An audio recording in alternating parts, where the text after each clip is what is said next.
Lesson 5-5A, Inverses of Matrices. Fact 1. Multiplying inverses yields the multiplicative identity, which is the number 1. Sometimes we call inverses reciprocals. If you multiply inverses or you multiply reciprocals, you're going to get the multiplicative identity. For example, if we take 3, its inverse is 1/3, or its reciprocal is 1/3, and when we multiply those together we will get 3/3, which is 1. Some matrices have inverses, but not all. Fact 2.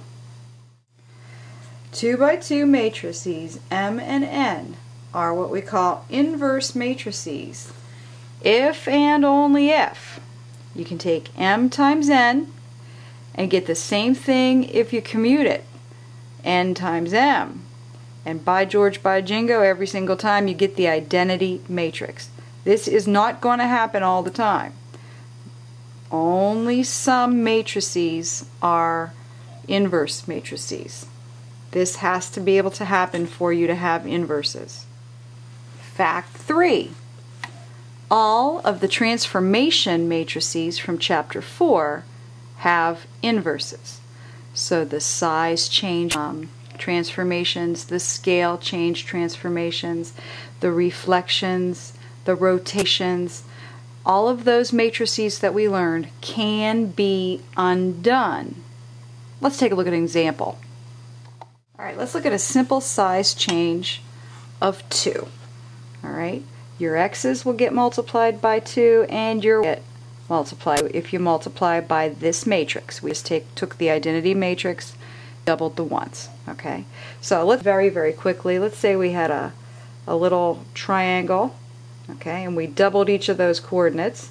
Then those lengths, as we learned in Chapter 4, those lengths would double and the area would quadruple. Okay, so applying this matrix to the point matrix that describes this original triangle would generate this triangle. Alright, now is there a matrix, is there an inverse of this, something that would shrink this large one back down to the original size? Well, yes indeed there is. In fact, it would be the size transformation of 1/2. And that would look like 1/2, 0, 0, 1/2, like this. And if we took now these coordinates right here and multiplied them times this transformation matrix, they would shrink right back down to the original size. So these two, S sub 2 and S sub 1/2, are inverse matrices. Now, technically speaking, for them to be inverses, their product is going to have to be the multiplicative identity. Now, in matrice land, the multiplicative identity is the ID matrix of 1, 0, 0, 1. So let's multiply these two together and see if that's really what we get. S sub 2 times S sub 1/2 is going to be equal to, let's see, 2, 0, 0, 2 times 1/2, 0, 0, 1/2.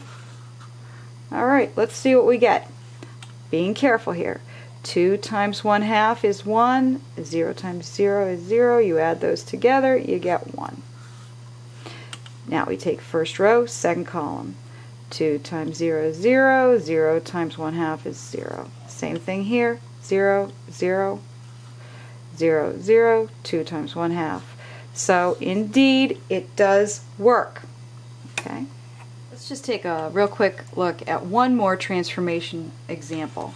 Let's say we have a scale change, and it's a scale change of 4, 1/3. So we are increasing all the x's by 4 and we're decreasing all the y coordinates by 3, or multiplying by 1/3, and this is going to have the effect of making the figure wider and shorter, so it'll morph our figure. Now we want to know, is there a way to undo that? I surmise that the reciprocal or the inverse matrix to this is going to be S of 1/4, S sub 1/4, comma 3. All right. Now, for that to be true, I need to multiply these two matrices and get the identity matrix. Let's see if that really happens. Okay.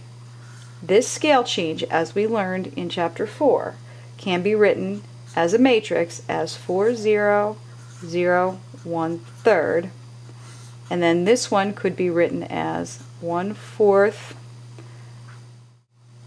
0, 0, comma 3. Now, let's multiply these together and see what we get. 4 times 1/4 is 1, 0 times 0 is 0. So we'll get our 1, and 4 times 0 is 0, and 0 times 3 is 0, and so we get our 0 there. 0 times 1/4 is 0, 1/3, we'll get our 0 there. And finally, 0 times 0 is 0, and 1/3 times 3 is 1. So these do undo each other. They are inverses. Okay, this is the inverse of this, and this is the inverse of that, because when they are multiplied, we get the identity matrix. All right, now those were pretty easy to find the inverses for. You just used your common sense, but they're not always that easy. So you might suspect that we're going to have a little theorem, a little method, a little algorithm for generating inverses. Now I'd like you to go on to 5.5 Part B to see that theorem.